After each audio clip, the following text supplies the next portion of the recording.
أشرقت نفسي بنور من فؤادي حينما رددت يا رب العباد، وانتشت روحي وصار الدمع يجري. يا إلهي خذ بقلبي للرشاد. أشرقت نفسي بنور من فؤادي. My name is Yusuf Estes, and originally I'm from Texas. I live now in the Washington, D.C. area, and I came to Islam about 20 years ago because of something very special. Before I came to Islam, I used to call people to Christianity. Everywhere I went, I would be carrying my Bible with me. I would have my salib or cross, and I even had a cap, a hat, that said Jesus, you know, Isa, Jesus is Lord. Do you know, I didn't realize then how funny I must have looked. I didn't realize it. But in those days, I was very passionate about communicating the message that I felt people needed to know. A message about love, a message about peace, and a message about being a good person, so that when the last day comes, the Yawm al-Akhir, that we'd be prepared for that. The daily life that I had before coming to Islam was filled with two things: working hard to make business, make money, tijara, and working hard to tell people about Jesus and the message of peace. It surprised me to find out that in Islam I could work more and communicate more, that's for sure. Before I met the person that helped me to know more about Islam, I used to have a very bad picture about Islam and Muslims. In fact, I was so afraid to even meet a Muslim that when my father told me we'd be doing business with a Muslim, I said, no way. No, these guys, Muslims, they are terrorists, they are hijackers, they are kidnappers, and they don't believe in God. In fact, they're worshiping a black box in the desert, and they kiss the ground 5 times a day. That was the way I understood Islam. A very bad opinion, and a bad idea of how they treated women and how they treated children. I thought that really it was almost like they want to put everybody in prison. This was the idea that I had. But then I had never really met a Muslim until we started doing business with a man from Egypt. When I first met this Egyptian gentleman, I was surprised because I was expecting to see some man wearing a long dress and a black robe over it and a big turban or imama on his head, and he has one eyebrow goes all the way across like this, maybe carrying a sword, you know, a Saif, Hussam, like this, and maybe, you know, something like Ayatollah Khomeini, I don't know. But then, when I met this man, I was so surprised. He was wearing normal clothes, and he looked as normal as anybody. He didn't even have a big beard. In fact, he didn't have any hair because he was even bald-headed. He was nice, a really nice person. And I thought right away, hey, I bet I can convert him to become a Christian. That was my idea. I'll make him become a Christian. But Allah had other plans. One of the things that really amazed me, you say in Arabic, ajib, ajiban, amazing, astonishing, was the way this man, although very quiet, gentle, kind, but what's amazing was the way that he every day he would do the salawatul khams. Every day he would pray 5 times a day on time. He would say, excuse me, I'll be right back. He would go and make wudu. Then, Allahu Akbar. Do his salah, some dhikr, dua, and come back to us and start working again. Every day, except one day a week.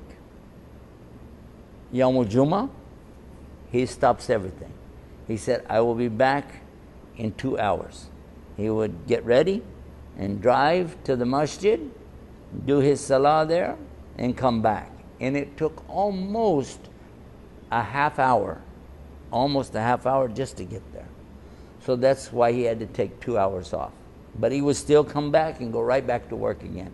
So the man would work 7 days a week, but he would stop for his worship.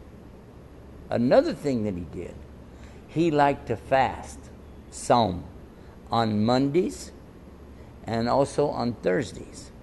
And you would go to him and say, would you like this? You want some of this? So and so. He'd say, no, it's okay. I'm fasting. One amazing thing about him that even my father talked about was how honest he was in business. Anytime there was any business transaction whatsoever, he always made sure the customer got full value for whatever it was they were doing, and to be sure that they got the product that they were promised, and then the follow-up to be sure that they were happy. That was another thing that we really were amazed about. You know, I thought, if we make this man a Christian, we could make him a saint, maybe even an angel, because he's so sweet, so nice. But do you know what happened? One day, while I was trying to convert him, he asked us about the Bible. And so I said, yes, I have a Catholic priest who will come to my house. I was a Protestant. This is 2 different religions. And my father would be there with his Bible. So I have my Bible. My father has a different Bible. The Catholic has another Bible. And we'll sit there and try to talk to him about all this. But then we began saying, which Bible, between us. All the time, the Muslim, he's sitting there, quiet. So we ask him, well, how many versions, of that Quran do you have? He said, 1. Just 1. And it's still in Arabic.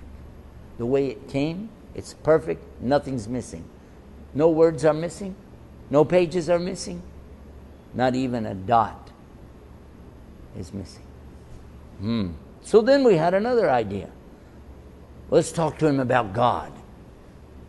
But when we started to talk about God, he said, can you explain Trinity? Well, we try to explain how 3 could be 1. We get many examples, but none of them really hold up very good. Do you know that when we ask him, what do you guys say about God? He said, well, it's pretty simple. And he said what Allah said in the Quran, A'udhu billahi minash shaitanir rajim, Bismillahir Rahmanir Rahim, Qul huwa Allahu ahad, Allahu samad, lam yalid, wa lam yulad, wa lam yakuluhu kufuwan ahad. And do you know, his argument was so strong, we just sat there like this. No expression. Imagine what a beautiful meaning this has when somebody knows. When they really know Allah, He is Ahad, unique, one, no partners. And He takes care of everything. And He has no father, He has no sons, He has no relatives, no daughters, no cousins, no uncles. And He is not like anything. He is Ahad, unique. Amazing. Many people ask me, how did you feel about being a Christian? What was it like to be a Christian? Did you ever have any doubts about Christianity? Well, actually, at one point in my life, I was so involved in Christianity, believing in it, that I thought it was everything, until I began to find mistakes in the Bible. serious mistakes in the Bible, and then it made me begin to doubt. Not doubt about God, no, but to doubt about the Bible, and what about Christianity? Some of the things that we think about when we talk about this subject is, why is it called Christianity? Because if it's called Christianity, it means you have to follow Jesus Christ. But what about all the people before that? They couldn't have known about him because he wasn't here. What about Adam, Abraham, Moses, David, Suleiman, all the prophets? And then what about Jesus himself? Did he say, I'm a Christian? Actually, I found in the Bible, it says that they were never called Christians until they took their message to Antioch, long after Jesus was gone, long after Paul came into the religion and started changing things. Even then, he said, we were never called Christians until after Antioch. Then I started thinking, if the name is not right, the book has some mistakes, I don't know. But when I looked at other options, other religions, I wasn't very impressed. I really wasn't. And I had not really heard anything about Islam. And I never met any Muslims. Not until my Egyptian friend. But then I began to observe some things that really made me see a beautiful connection.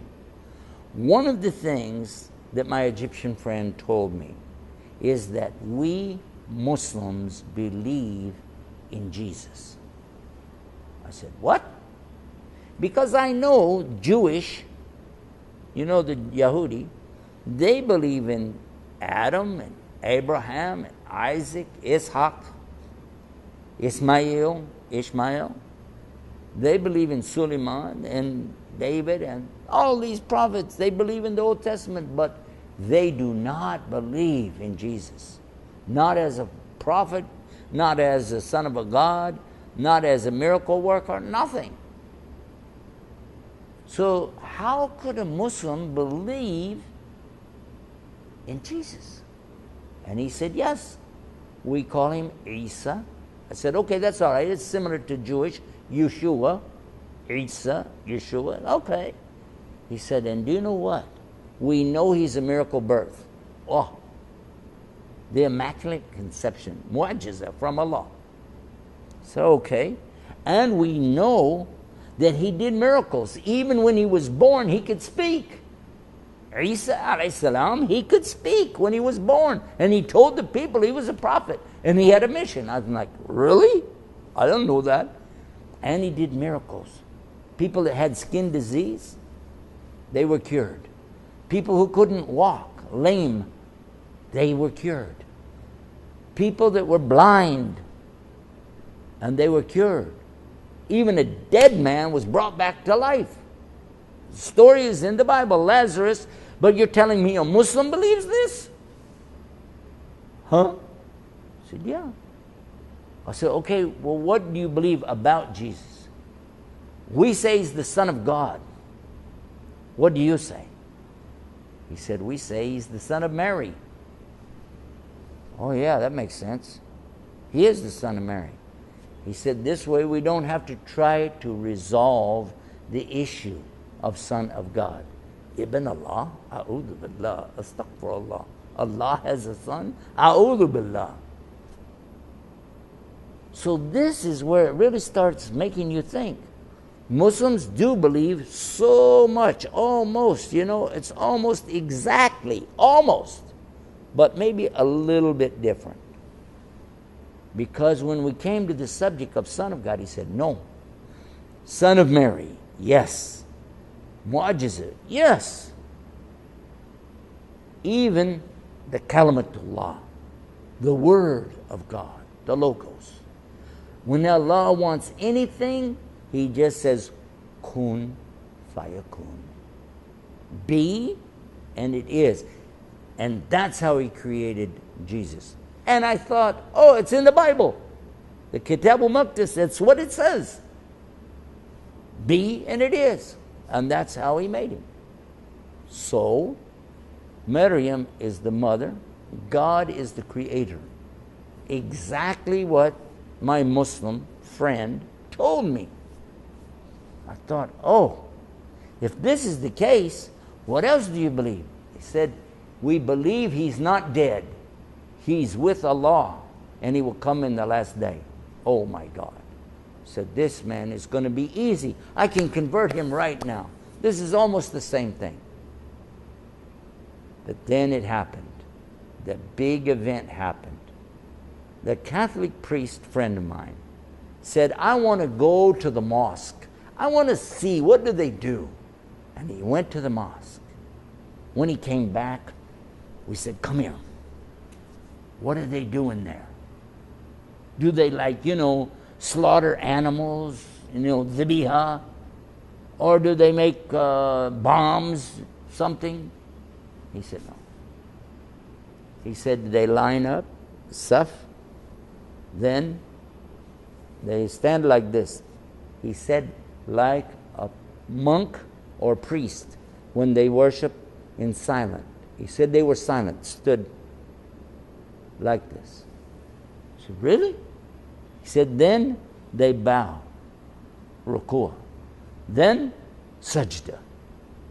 Then sitting, silent, not talking to each other, nothing, silent the whole time until Assalamu alaikum rahmatullah. Assalamu alaikum rahmatullah. I said, then? He said, they left. I said, what kind of music did they have? He said, they don't have any music. I said, what? How do you worship God with no music? I was a music minister. I'm wondering, how? No music?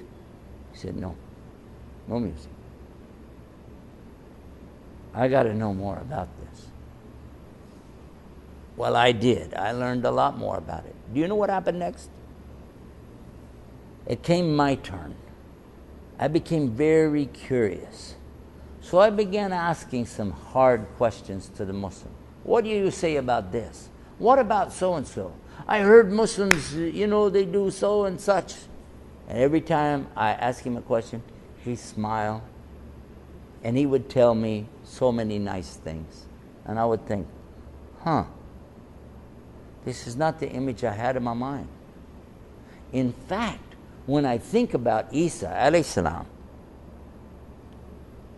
what was his character like? How did he act? How did he treat people? How?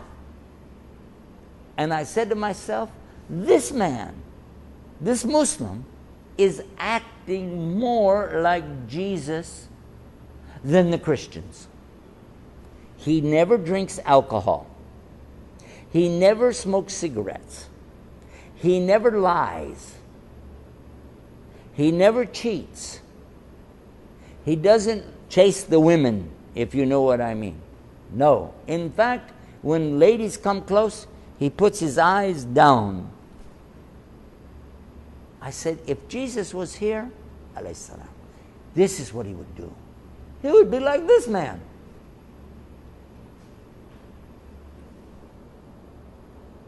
I still wondered, how can I get him to be a Christian? It was still in my mind. How can I get him to be a Christian? But all along, I was wishing I could be more like this man, because he was at peace inside. No matter what happened, if we have a flat tire on the road, he's at peace with it. It's alhamdulillah, qadr Allah. I don't know what he meant. He said, qadr Allah, mashallah. I don't know what it meant. But he would say that and he would smile. If we ran out of gasoline, no fuel, alhamdulillah, qadr Allah. If I didn't have the money to pay for something, qadr Allah, mashallah. No matter what happened, he was okay. I'm wondering how. How can this man be in such peace all the time? I wish I would be like that. You know, when I think about my friend, the Muslim, I almost laugh now to remember how patient he was with me. Because I would be telling him, this and so, and come on and be a Christian. And he would smile. Finally, one day, he said to me, I will go to your religion if your religion is better than my religion. But You need proof. Proof? Well, we know in Islam that dalil is something very important. If somebody tells you anything, ana dalil ya akhi, right? But never in Christianity anybody said this to me. What is your proof? Proof? I even said to him, proof? Religion is not about proof. It's about faith. All about faith, no proof. He said in Islam, we have both. We have faith, but we have proof. And when he said that, it came in my mind. And I said to him, do you mean to sit there and tell me, as a Muslim, you can prove there's God? Then he said to me, do you mean to sit there as a preacher for Christians and you can't? Now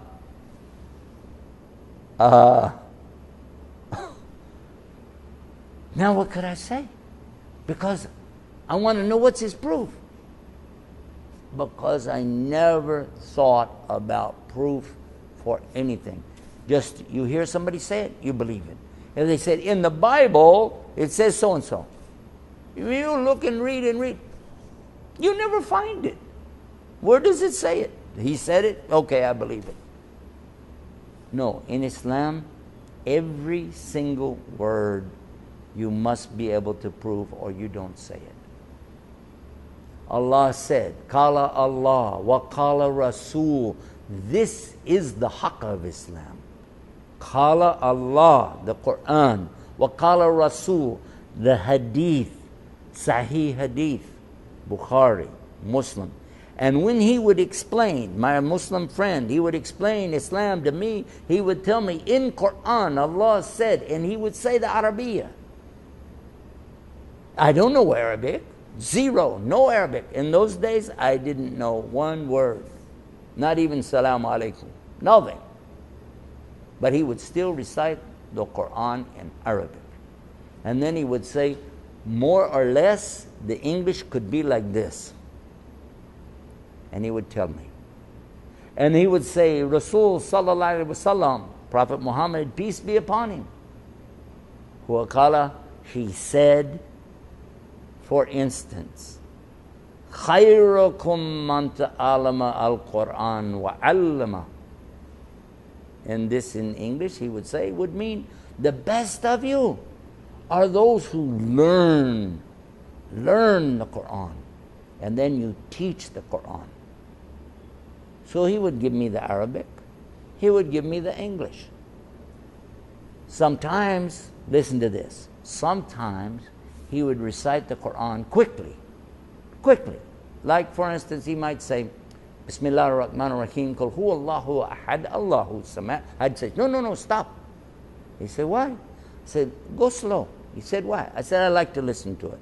He said, but you don't know it. I said, but I like it. And sometime when he would recite, I would feel like I want to cry. I don't know why. Like when he would recite, A'udhu billahi minash shaitanir rajim. Allahu la ilaha illahu al-hayyu qayyum. La ta'khuduhu sinatun wa la nawm. Lahu ma fis samawati wa ma fil ard.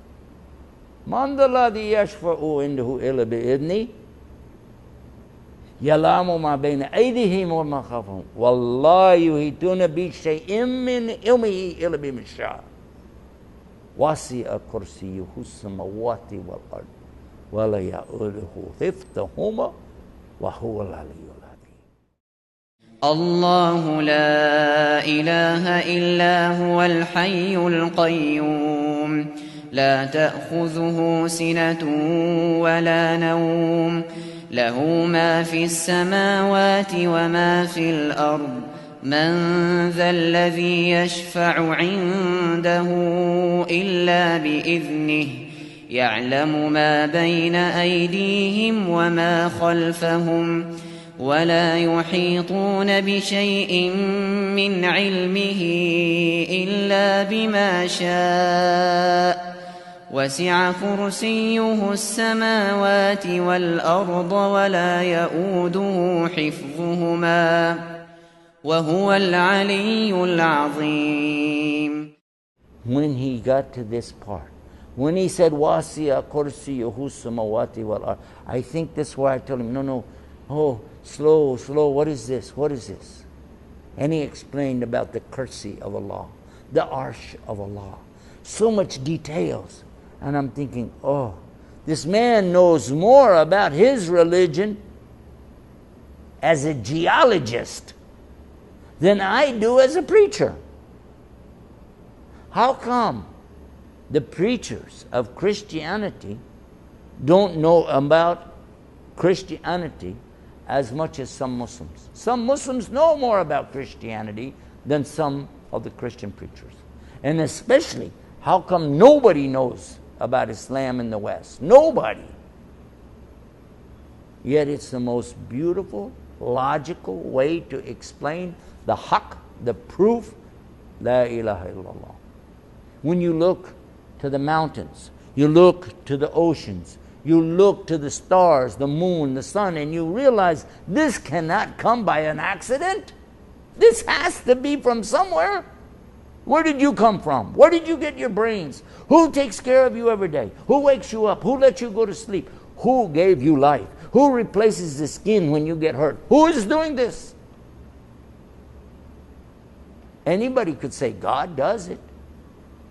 But not anybody has the proof of the Quran and the Sunnah, which clearly shows these proofs again and again.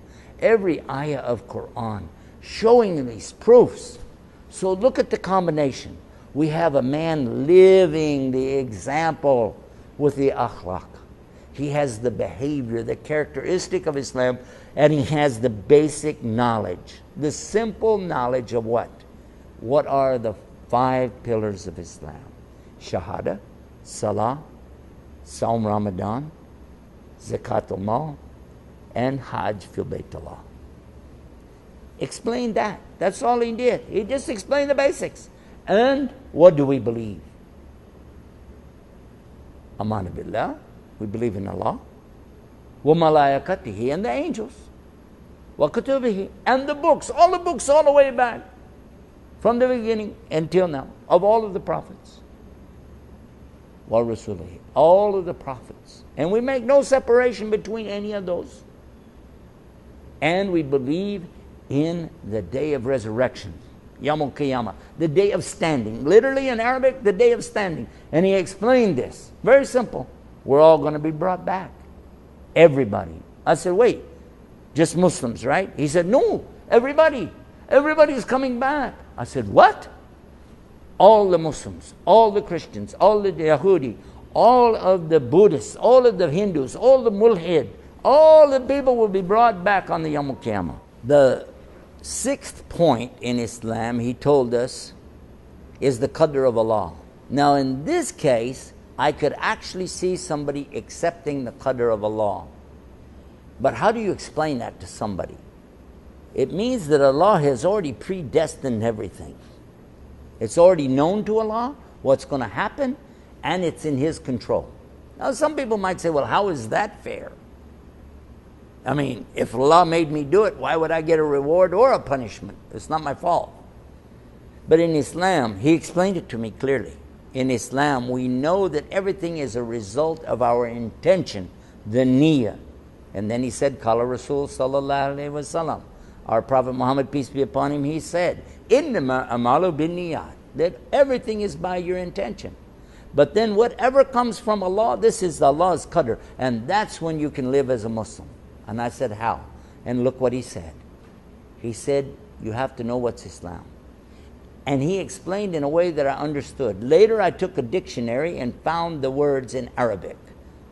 That istislam, to surrender, to give up, and to submit, and to obey, and to be sincere. Well, wait a minute. If you're going to be sincere, this means what? You cannot force anybody to be sincere. It's impossible. If you force them, they're not sincere. And this is required in Islam. So never did Islam spread by the sword. And Islam doesn't spread with a gun. Islam spreads with the heart. And this man touched our hearts with his behavior, with his kindness, with his generosity, with his good advice that he gave all of us. But especially the way that he was so devoted to his God. When he would stand over in the corner of the house and we would see him praying, and he would look up like this, and you would see tears in his eyes, and you would wonder, what is he crying for? I later came to know that he was crying for us. He was asking Allah, Ya Allah, Ya Latif, Ya Hadi, Ya Hadi, Ya Hadi, the one who guides. Guide these people. Guide these people. They're nice people. Oh Allah, guide them. And tears coming down his face. Allah. Do you know? He said to me the key words. He said to me, I will go to your religion as a Christian if your religion is better than my religion. I said, okay, hey, we got him now. Because in Christianity, I know you don't have to pray, you don't have to fast, you don't have to make hajj, you don't have to pay zakah, you don't even have to be nice if you don't want to. You just believe Jesus died for your sins, yay. He said, no. I mean, I will be in your religion if your religion is better, but you need proof. I said, again with the proof. He said, yes. Because there's nothing we do in Islam except we know there's a proof. Whether we know the reason or not, that's another subject.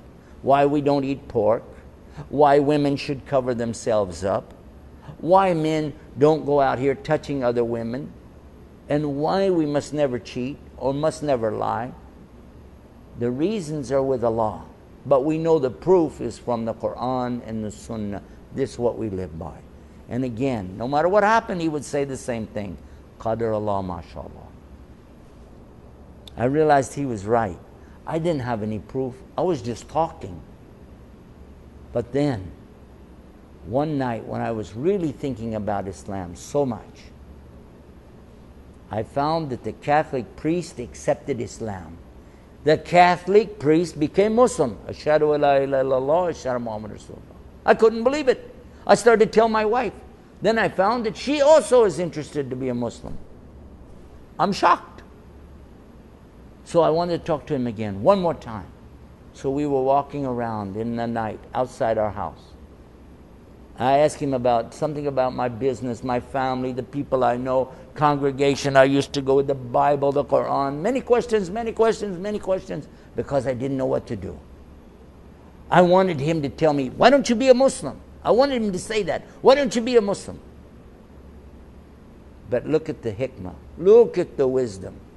He said, this is not about you and me.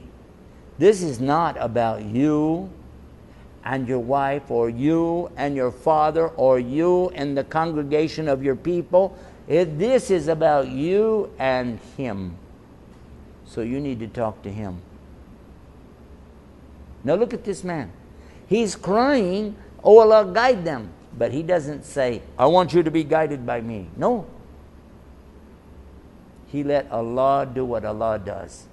And he cried for us. He went and prayed. And while he was praying, I went and put my head on the ground. And I said, God, if you're there, guide me. And when I raised up my head, I knew there really is God. He's one. La sharika lah. He has no partners. And I knew Muhammad sallallahu alaihi wasallam is his final messenger. And I have to follow it. I have to follow it. There's no option. There's no other way. There's deen or nothing. Muhammad al-Mustafa, Muhammad is his messenger. La ilaha illallah, Muhammadur Rasulullah, there's no God but Allah. لا إله إلا الله Muhammad al-Mustafa, Muhammad is his messenger. La ilaha illallah Muhammadur Rasulullah, there's no God but Allah. La ilaha illallah Muhammad al-Mustafa, Muhammad is his messenger. La ilaha illallah Muhammadur Rasulullah, there's no God but Allah. La ilaha illallah Muhammadur Rasulullah, there's no God but Allah. La ilaha illallah Muhammadur Rasulullah, there's no God but Allah. La ilaha illallah Muhammadur Rasulullah, there's no God but Allah. And I also knew immediately I had to tell the other people. I have to tell everybody. That's why I'm here with you today, to tell you this story. The importance of you. Yes, I'm talking to you. To be the person Allah wanted you to be. To follow that deen and show other people by example. Let them see the beauty of Islam. The truthfulness. Allah says, Ya ayyuhalladhina amanu attaqullah wa qulu qawlan sadida. The truthfulness. Let them see the integrity. Let them see the honesty. Let the people see that we are normal people. We want good for everybody. We don't hate. We don't hate. We love. We love Allah. We love His messenger. We love this deen. The thing that we avoid and stay away from are the things that will take us away from that. Let them just see it. Show them Islam with the akhlaq, the character. And then maybe you'll hear somebody say, Ashhadu an la ilaha illallah. Ashhadu Muhammad Rasulullah. May Allah guide all of us. May Allah guide the people. May Allah make it easy for you to share this message. Until next time, this is Yusuf Estes making dua. Ihdina siratul mustaqim. Salam alaikum. أشرقت نفسي بنور من فؤادي حينما رددت يا رب العباد وانتشت روحي وصار الدمع يجري يا إلهي خذ بقلبي للرشاد أشرقت نفسي بنور